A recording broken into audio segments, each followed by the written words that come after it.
अस्सलाम वालेकुम फ्रेंड्स, मैं हूं लियाकत अली सुमरो। मॉडर्न विचुअल एकेडमी की तरफ से head master, head mistress, lecturer education की तैयारी की जा रही है। ये आज हमारा पहला सवाल है 6th वीडियो का।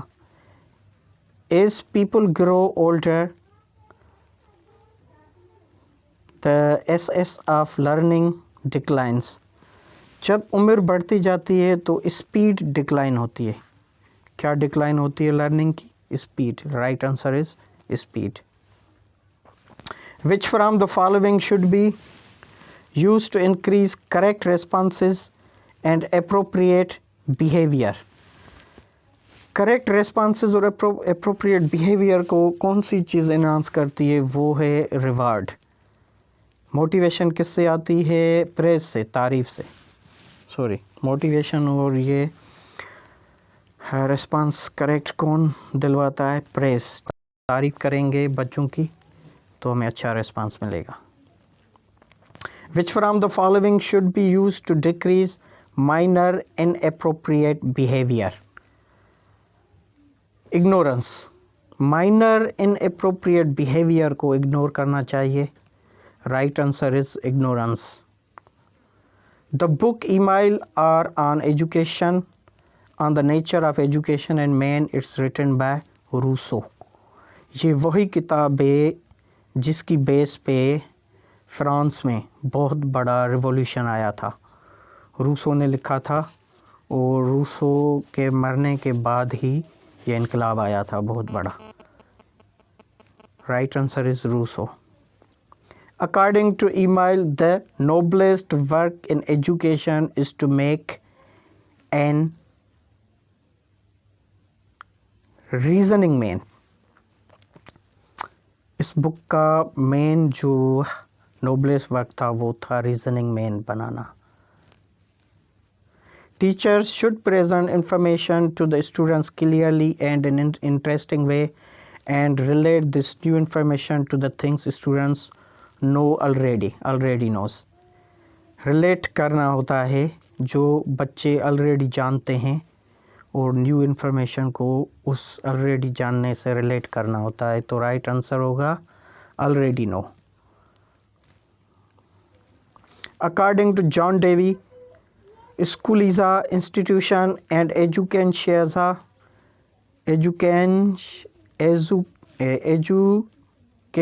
या डैश डैश प्रोसेस। तो ये सोशल है।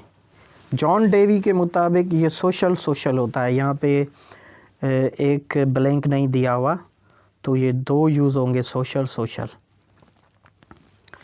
Right answer is social.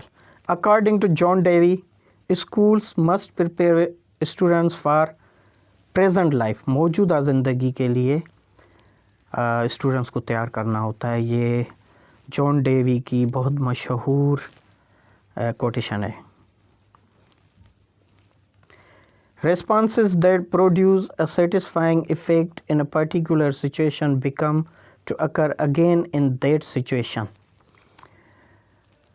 Satisfying जो होती है सिचुएशन वो मोर लाइकली बन जाती है।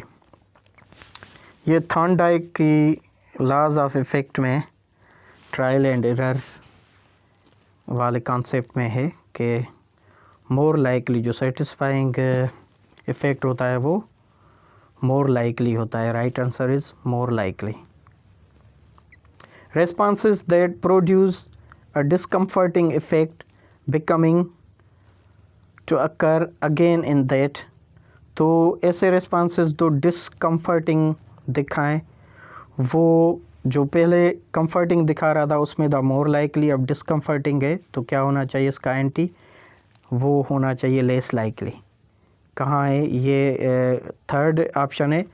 स्पेलिंग में बेस आ गया है लेकिन ये लेस लाइकली है। Third option less likely. According to Rousseau, at what age a person ready to have a companion of the opposite sex. ये 16 एज, टीन एजर की ये जो है ना 16 एज बहुत पावरफुल एज है और इसमें कंपेनियन की चाहत होती है। 16 years age. The field of study concerned with the construction of the thought processes including remembering, problem solving and decision making is called, ये है cognitive, दिमाग से, सोच से जो ताल्लुक़ रखती है वो है cognitive development. Right answer is cognitive development. Jean Piaget proposed stages of cognitive development. Jean पियाजे ने 4 स्टेजेस दी cognitive development की, सेंसरी, प्री ऑपरेशनल वगैरह वगैरह, कॉन्क्रीट और फॉर्मल, ये 4 थी. Right answer is 4. The more often a particular ability is used the day stage it becomes stronger.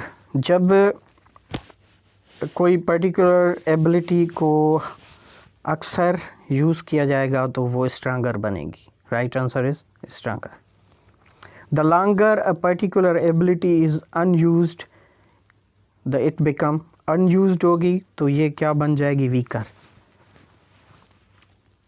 Right answer is weaker.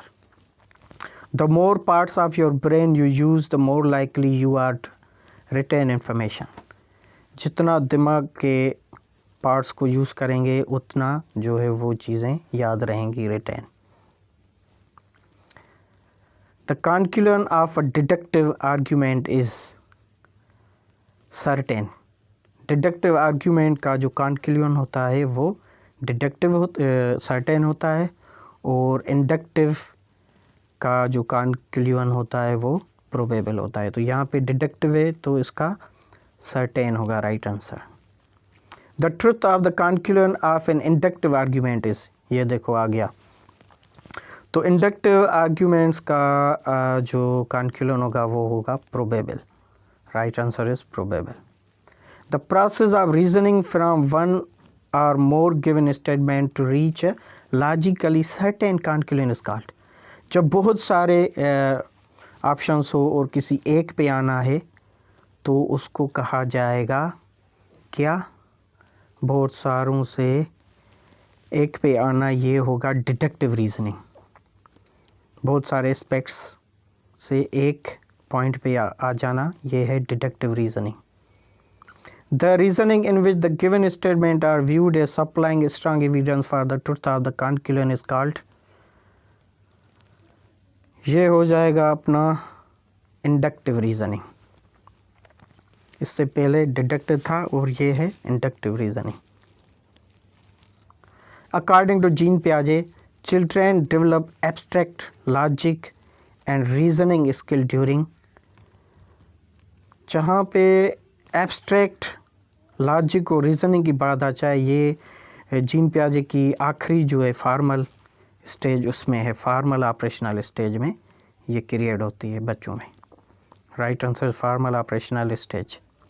Children are usually egocentric during dash dash stage. ये भी इसी से ताल्लुक़ रखती है जीन पियाजे की थ्योरी के साथ.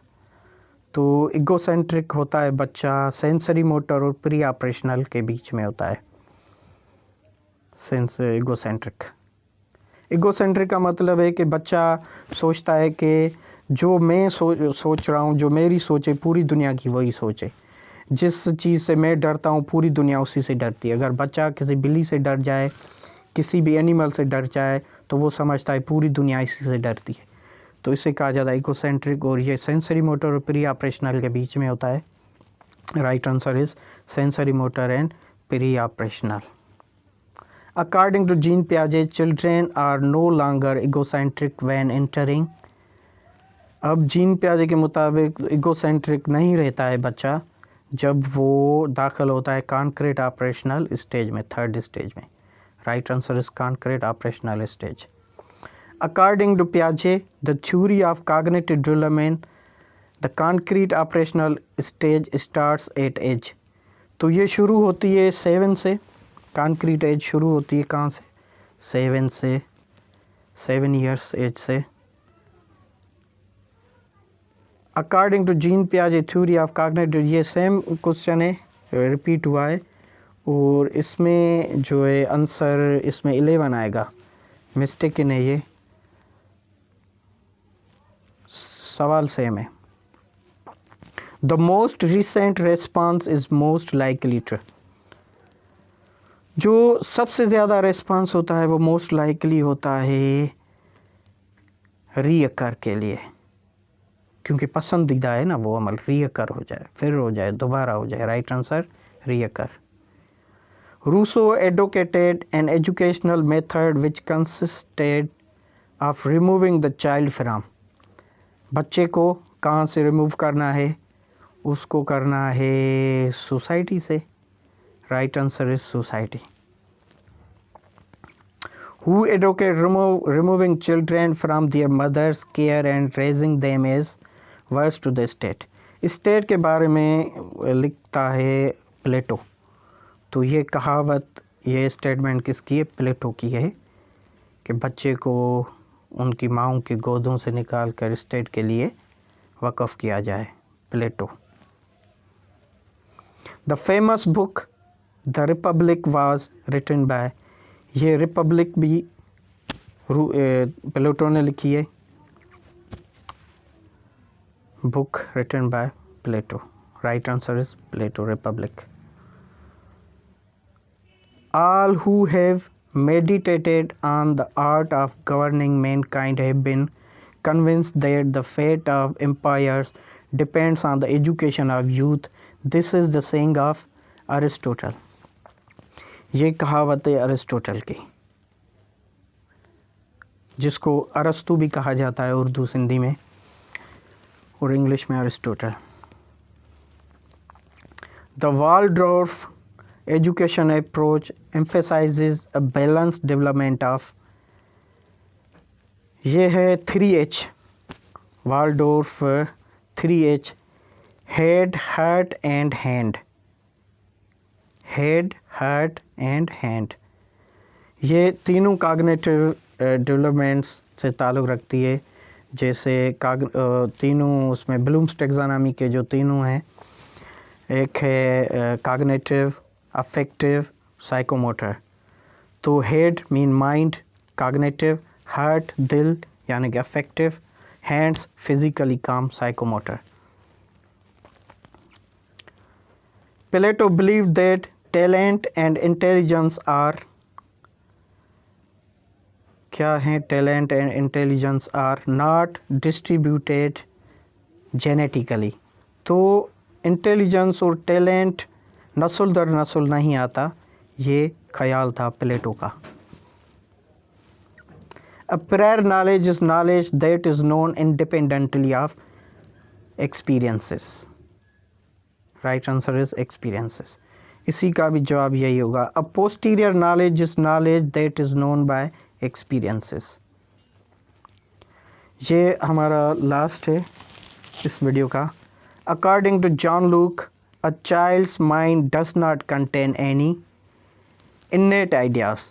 जॉन लूक ने एक आइडिया दिया था कि चाइल्ड का जो माइंड है वो एक खाली स्लेट की तरह है, एक खाली पेपर की, वाइट पेपर की तरह है।